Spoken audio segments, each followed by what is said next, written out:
आज का दिन कुछ विशेष है, इसलिए कि आज 26 नवंबर का दिन है और आज हम इसे संविधान दिवस के रूप में मनाते हैं।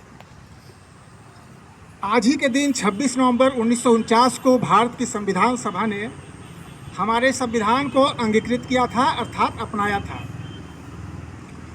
तो जब हमारे जो संविधान निर्माता हैं, अगर संविधान के जो मुख्य शिल्पकार कहा जाए तो बाबा साहब भीमराव अंबेडकर ने संविधान निर्माण में अपनी महत्वपूर्ण भूमिका निभाई थी और उनके 125वें बर्थ एनिवर्सरी पर भारत सरकार ने ये निर्णय लिया कि हर वर्ष 26 नवंबर को हमारा देश संविधान दिवस मनाएगा।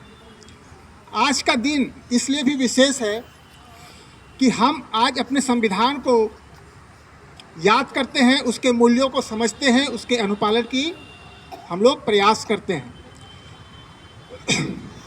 अगर हमें अपने संविधान को समझना है, संविधान के महत्व को समझना है, तो संविधान का जो मूल अंग है, जो उसकी प्रस्तावना है, जैसा कि हम प्रतिदिन अपने असेंबली में संविधान की प्रस्तावना का पाठ करते हैं, इस संविधान की प्रस्तावना के हर वो शब्द अगर आप उसे ध्यान से उस पर विचार करेंगे तो संविधान की प्रस्तावना में कुछ शब्द आते हैं, जैसे कि समाजवाद, पंथ निरपेक्षता, लोकतांत्रिक। ये जो शब्द हैं अपने आप में कुछ विशेष हैं। समाजवाद का अर्थ ये हुआ कि हमारा देश आर्थिक रूप से सभी के बीच एक समान व्यवहार अपनाएगा, देश के संसाधनों पर लोगों का समान अधिकार होगा। पंथ निरपेक्षता की बात करें तो हमारा संविधान ये कहता है कि भारत के प्रत्येक नागरिक को ये अधिकार है कि वो किसी भी धर्म संप्रदाय को माने, उसका प्रचार प्रसार करे, उसे आगे ले जाए। इसके अलावा भारत का संविधान लोकतंत्र की बात करता है। एक लोकतांत्रिक देश है हमारा भारत और इस लोकतंत्र में जनता के हाथों में सत्ता होती है। सारी शक्ति का केंद्र हमारी जनता होती है। संविधान की प्रस्तावना का जो पहला पंक्ति है, आप रोज बोलते हैं हम भारत के लोग, we the people of India. इसका ये अर्थ हुआ कि ये देश जनता के हाथ में है, सारी शक्ति जनता में निहित है। तो संविधान ने जनता के शक्ति को माना है, इसलिए भी ये हमारे लिए महत्वपूर्ण है। इसके बाद संविधान की प्रस्तावना ये भी कहता है कि लोगों को सामाजिक, आर्थिक और राजनीतिक न्याय मिले, अर्थात लोगों में समानता की बात करता है। इसीलिए भी ये संविधान हमारे लिए महत्वपूर्ण है।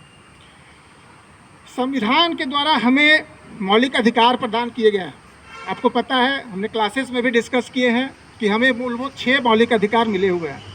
समानता का अधिकार, स्वतंत्रता का अधिकार, धार्मिक स्वतंत्रता का अधिकार, शोषण के विरुद्ध अधिकार, अल्पसंख्यकों के हितों का अधिकार, शैक्षणिक अधिकार।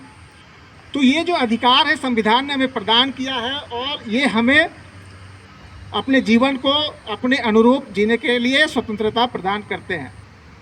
अगर संविधान ने ये अधिकार हमें नहीं दिए होते तो हो सकता है कि आज हम एक गुलामी का जीवन जी रहे होते।